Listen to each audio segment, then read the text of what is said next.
Hi everyone, it's me Rahul. Welcome to my FX YouTube channel. So നമുക്ക് last വീഡിയോയിൽ നമ്മുടെ ഗ്രൂപ്പിൽ അപ്ഡേറ്റ് ചെയ്ത പോലെ തന്നെയാണ് ഇന്ന് മാർക്കറ്റ് മൂവ് ചെയ്തിട്ടുണ്ടായിരുന്നത്. 25,600 മുകളിൽ 610 മുകളിൽ എൻട്രി പറഞ്ഞിട്ടുണ്ടായിരുന്നു. 25,540 താഴെ ഒരു ക്ലോസ് വരികയാണെങ്കിൽ എക്സിറ്റ് പറഞ്ഞിട്ടുണ്ടായിരുന്നു. ഓക്കെ, സോ അതിൻ്റെ താഴെ 540 താഴെ ക്ലോസ് വന്നിട്ടില്ല. നമ്മൾ എൻട്രി എടുത്തിട്ട് ഒന്ന് മാർക്കറ്റ് സൈഡ് വേസിൽ പോയി, എന്നിട്ട് ഹൈ ബ്രേക്ക് ചെയ്ത് നമ്മുടെ ടാർഗറ്റ്സ് അച്ചീവ് ചെയ്യുക ഉണ്ടായിരുന്നത്. ഓക്കെ, സോ സിനാരിയോ നമ്മൾ നോക്കുകയാണെങ്കിൽ നമ്മുടെ മാർക്കറ്റിൻ്റെ ലാസ്റ്റ് ഉണ്ടായ ഗ്യാപ്പ് ഡൗൺ, ആ ഒരു ഗ്യാപ്പ് ഡൗൺ ഇന്ന് മാർക്കറ്റ് പോയി ഫില്ല് ചെയ്തിട്ടുണ്ട്. സോ നാളെ നമ്മൾ എക്സ്പെക്റ്റിംഗ് ഒരു ഗ്യാപ്പ് ഡൗൺ ആണ് താഴോട്ട്. നാളെ ഒരു ഗ്യാപ്പ് ഡൗൺ ആണ്, അത്യാവശ്യം നിഫ്റ്റി ഫോളോ ചെയ്തിട്ടുണ്ട്. സോ നാളെ ഒരു എക്സ്പെക്റ്റിംഗ് ഒരു ഗ്യാപ്പ് ഡൗൺ ആണ് താഴോട്ടുള്ളത്. സോ അങ്ങനെ ഗ്യാപ്പ് ഡൗൺ ആണെങ്കിൽ നമ്മുടെ എൻട്രി എന്ന് പറയുന്നത് ഈ ഒരു ഏരിയയിലായിരിക്കും. ഈ ഒരു ഏരിയയിൽ ഇവിടുന്ന് മാർക്കറ്റ് ഒരു ബുള്ളി സിനാരിയോ കാണിക്കുകയാണെങ്കിൽ നമുക്ക് ഈ 24,500 നമുക്ക് ബൈ ചെയ്യാം. ഒരു കോള് ഒരു 10-20 പോയിൻറ്റ്സിന് മൂവ്മെൻറ്റ് ക്യാച്ച് ചെയ്തിട്ട് ഒരു സ്കാൽപ്പ് ചെയ്തിട്ട് ഇറങ്ങാം. കാരണം ഞാൻ ഓൾറെഡി പറഞ്ഞിട്ടുണ്ട് നമ്മുടെ ഗ്രൂപ്പിലെല്ലാം, നമ്മുടെ മാർക്കറ്റിൽ ഇപ്പോൾ ഒരു ഇവൻറ്റ് ട്രേഡിംഗ് ആണ് നടന്നുകൊണ്ടിരിക്കുന്നത്. സോ ഇവിടെ നമ്മൾ ടെക്നിക്കലെല്ലാം ഒരുപാട് ഫെയിലായി പോകാനുള്ള ചാൻസ് ഉണ്ട്. സോ 25,358 താഴെ അല്ലെങ്കിൽ 25,483 താഴെ മാർക്കറ്റ് വരികയാണെങ്കിൽ നമുക്കൊരു ബിയറിഷ് കൺസിഡറേഷൻ നമുക്ക് നോക്കാം. ഗ്യാപ്പ് ഡൗൺ ചെയ്തിട്ട് താഴോട്ട് വീണ് പോവുകയാണെങ്കിൽ നമുക്ക് നോക്കാം.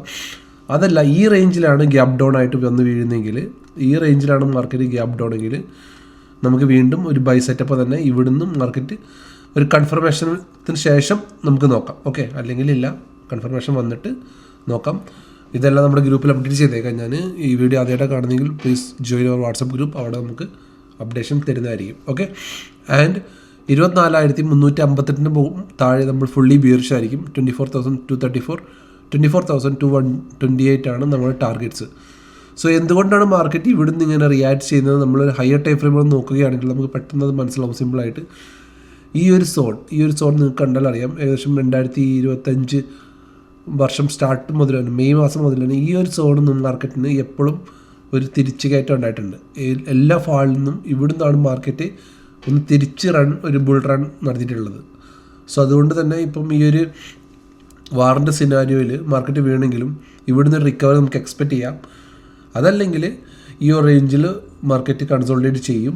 ഈ റേഞ്ച് ബ്രേക്ക് ചെയ്ത് പോയി കഴിഞ്ഞാൽ പിന്നെ നമുക്കൊരു ഹ്യൂജ് ഫാള് താഴോട്ട് മാർക്കറ്റിൽ കാണാൻ കഴിയുന്നതായിരിക്കും. ഓക്കെ, അതൊരു മേജർ സപ്പോർട്ടാണ് മാർക്കറ്റിന്. അതുകൊണ്ട് തന്നെയാണ് മാർക്കറ്റ് ആ ഏരിയ റെസ്പെക്റ്റ് ചെയ്ത് മാർക്കറ്റ് ഹോൾഡ് ചെയ്യുന്നത്, മാർക്കറ്റ് റിക്കവർ ചെയ്യാൻ ശ്രമിക്കുന്നത്. ഓക്കെ, ഇതാണ് നിഫ്റ്റിയുടെ സിനാരിയോ.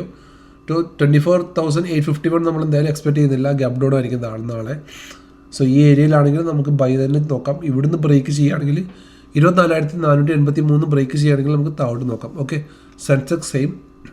നമ്മളൊരു ഗ്യാപ്പ് ഡൗൺ ആണെങ്കിൽ ഈ ഒരു ഏരിയയിൽ നിന്ന് ഗ്യാപ്പ് ഡൗൺ ആണെങ്കിൽ നമ്മൾ ഈ ഒരു ഏരിയയിൽ നിന്ന് ബൈ തന്നെയാണ് നോക്കുക. ഈ ഒരു ലോ ബ്രേക്ക് ചെയ്യുകയാണെങ്കിൽ ഫസ്റ്റ് ടാർഗറ്റായിട്ട് 78,537 നമ്മുടെ ഫസ്റ്റ് ടാർഗറ്റായിട്ട് വരും. ഇവിടെയാണെങ്കിൽ നമ്മൾ ഒരു ബൈ നോക്കും, ചെറിയൊരു സ്കാൽപ്പിംഗ്, അല്ലെങ്കിൽ നോ ട്രേഡിംഗ് സോണാണ്. നാളെ ഫ്രൈഡേ ആണ്, അതുകൊണ്ട് തന്നെ നാളെ സൂക്ഷിച്ച് ട്രേഡ് ചെയ്യാം. ഇന്ന് നമ്മൾ ഗ്രൂപ്പിൽ കൊടുത്ത ട്രേഡ് ഒന്ന് BSE ആയിരുന്നു. BSE നല്ലോണം മൂവ് ചെയ്തിട്ടുണ്ട്. പിന്നൊന്ന് കോളിന്ത്യ ആയിരുന്നു, കോളിന്ത്യയും മൂവ് ചെയ്തിട്ടുണ്ട്. ഓക്കെ, സോ നിങ്ങൾ എൻ്റെ വീഡിയോ ആദ്യമായിട്ട് കാണുന്നെങ്കിൽ please like share and sub my channel. And comment ബോക്സിൽ നമ്മുടെ വാട്സപ്പ് ഗ്രൂപ്പിൻ്റെ ലിങ്ക് കൊടുത്തിട്ടുണ്ടാവും. Please join there. Okay, so നാളെ കാണുന്നവരെ ബൈ, ഗുഡ് നൈറ്റ്.